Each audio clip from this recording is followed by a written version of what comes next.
Бажаємо здоров'я.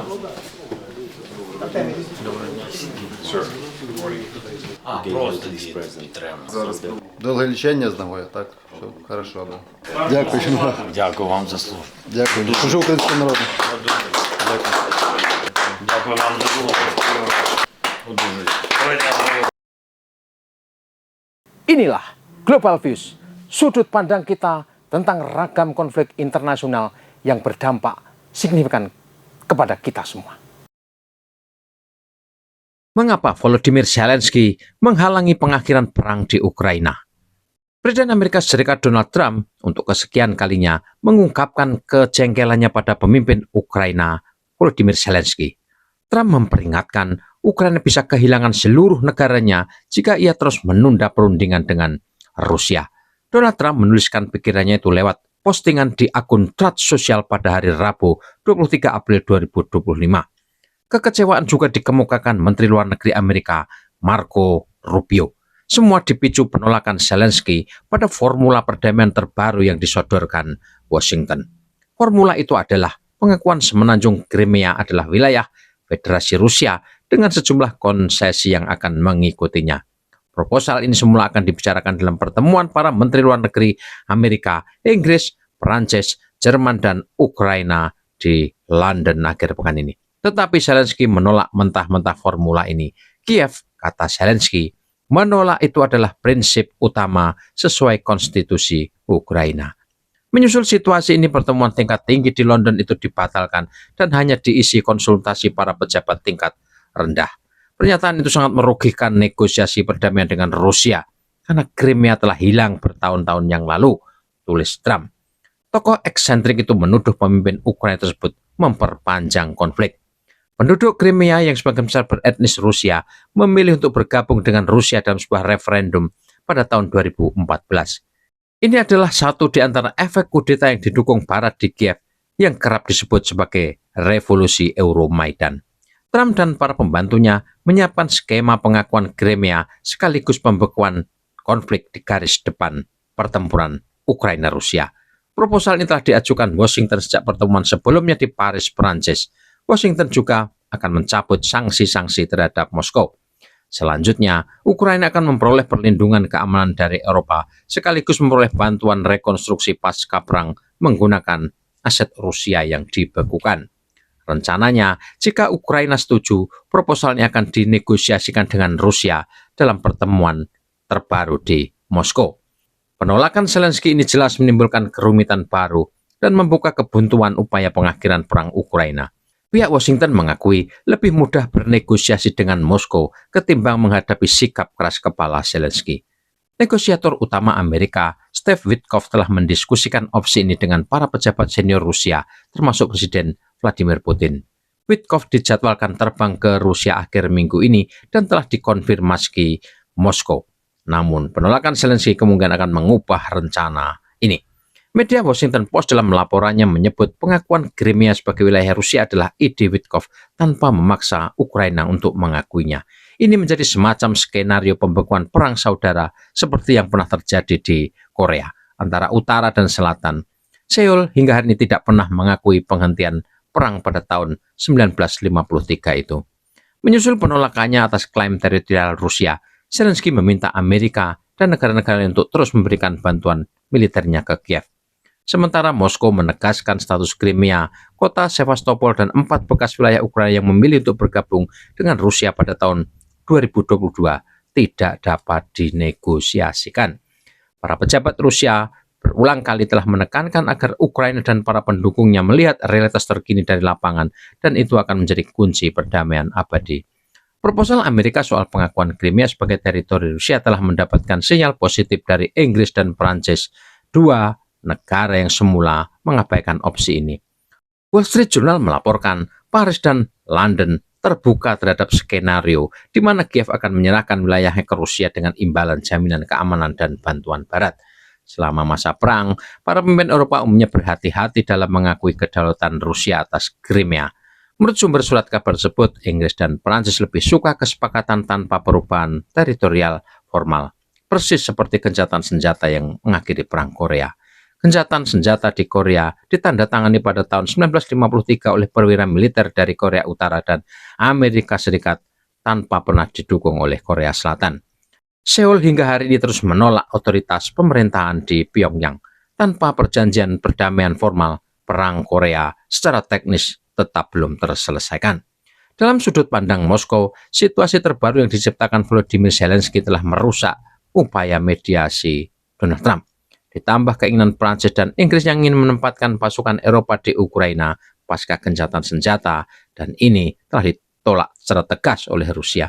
Amerika di era Trump telah mengemukakan keinginannya untuk menarik diri dari konflik Ukraina.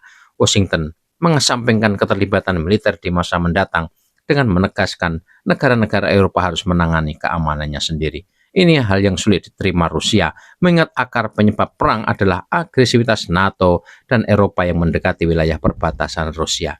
Pihak Barat dianggap telah membangkitkan nasionalisme radikal Ukraina, termasuk eksisnya kelompok neonazi yang berusaha memusnahkan orang Rusia dari Ukraina. Menurut Moskow, pemerintah Zelensky bertujuan untuk memberantas semua hal yang berbau Rusia di negara tersebut. Situasi politik di Eropa menyusul perubahan signifikan sikap Amerika di tangan Donald Trump dipandang membingungkan. Timothy Bordasaev, Direktur Program Valdez Club, menyebut Eropa kini tidak memiliki visi, tidak punya kekuatan, dan tidak memiliki masa depan. Dalam pandangannya, Eropa Barat saat ini tengah terombang-ambing ketika dunia sedang menyetel ulang tatanan global. Ciri khas Eropa Barat saat ini bukanlah persatuan atau kekuatan, melainkan ketiadaan visi untuk masa depan. Sementara Amerika, Rusia, Tiongkok, India, dan bahkan Amerika Latin secara aktif membentuk dan memperdebatkan arah jangka panjang mereka, Eropa Barat tetap terjebak dalam nostalgia. Para politisinya menurut Bordasev tidak membangun masa depan, tetapi berpegang teguh pada kenyamanan masa lalu. Imajinasi politik benua itu tampaknya terbatas pada satu tujuan, mempertahankan status quo dunia yang sudah tidak ada lagi. Mentalitas yang melihat ke belakang ini telah mengubah Uni Eropa menjadi apa yang paling tepat digambarkan sebagai terarium orang-orang yang berpikiran sama. Ini sebuah ekosistem tempat setiap aktor bersaing untuk mendapatkan pengaruh, sementara secara diam-diam membenci satu sama lain. Secara teoritis, Uni Eropa dirancang untuk menciptakan kekuatan geopolitik bersama. Dalam prakteknya, persatuan telah direduksi menjadi kepentingan pribadi yang sinis dan sabotase bersama. Jerman ingin mempertahankan dominasi ekonominya dengan terus-menerus mengirimkan sinyal ke Washington. Hanya Jerman yang merupakan mitra transatlantik yang stabil. Prancis, meskipun kemampuan militernya terbatas, mengerahkan sisa angkatan senjata untuk menegaskan keunggulan atas Jerman dan Eropa Selatan. Inggris yang dulunya orang luar, tiba-tiba tertarik untuk menjadi bagian Eropa lagi, tetapi hanya untuk mengubarkan perpecahan dan menyulut api konfrontasi dengan Rusia. Polandia memainkan permainannya sendiri, mempertahankan hubungan istimewa dengan Amerika, tapi menjauh dari manuver Prancis dan Jerman. Italia menjalankan kebijakan luar negeri seperti kekuatan menengah yang independen, bekerja sama dengan Washington dan Moskow. Negara-negara Eropa yang lebih kecil berebut relevansi, dan mereka tahu betul adalah pion di sekumpulan kekuatan lebih besar di Eropa Barat. Sementara itu, Brussel menghasilkan aliran teater birokrasi yang stabil.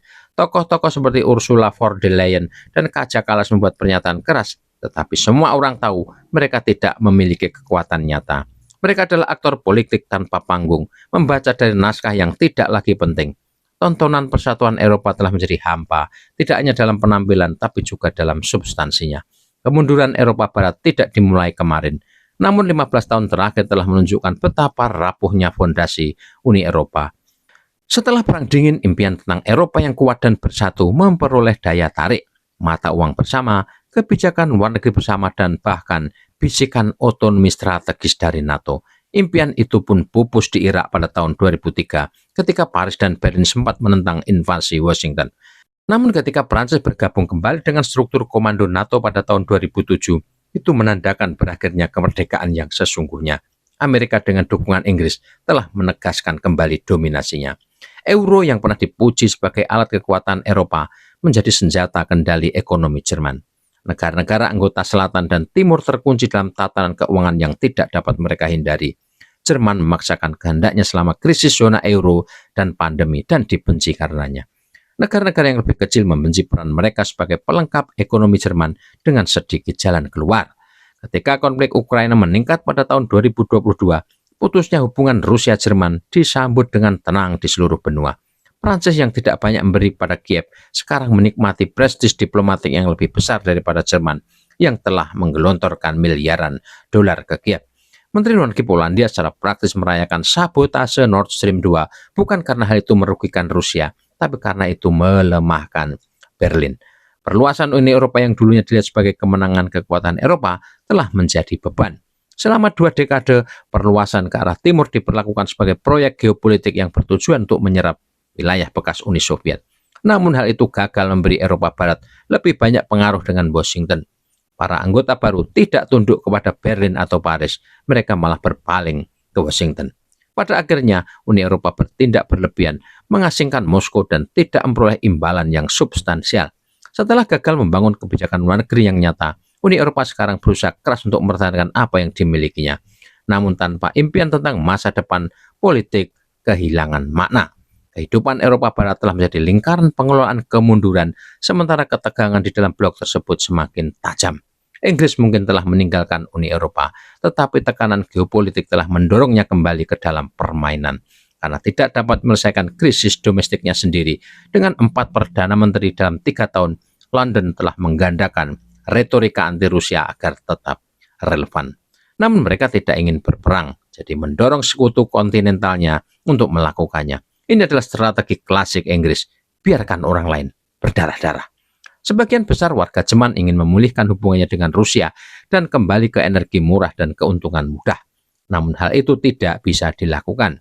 Amerika bercokol kuat di tanah Jerman dan elit industri militer Berlin menginginkan pengeluaran NATO untuk terus berlanjut. Eropa Selatan yang miskin dan semakin kesal tidak dapat lagi mempertahankan kemakmuran Jerman. Prancis berharap untuk memanfaatkan hal ini, membayangkan dirinya sebagai payung nuklir baru Eropa. Macron banyak bicara, tetapi semua orang tahu ia jarang menepatinya. Hal ini membawa kita ke tahun 2025, ketika ketegangan dengan Rusia dan Tiongkok meningkat. Para pemimpin Uni Eropa telah mengantri untuk mengunjungi Washington, kecuali tentu saja bagi Jerman yang masih berusaha membentuk pemerintahan setelah pemilihan yang kacau. Dari Polandia hingga Prancis, setiap pemimpin ingin meminta perlakuan istimewa kepada Donald Trump.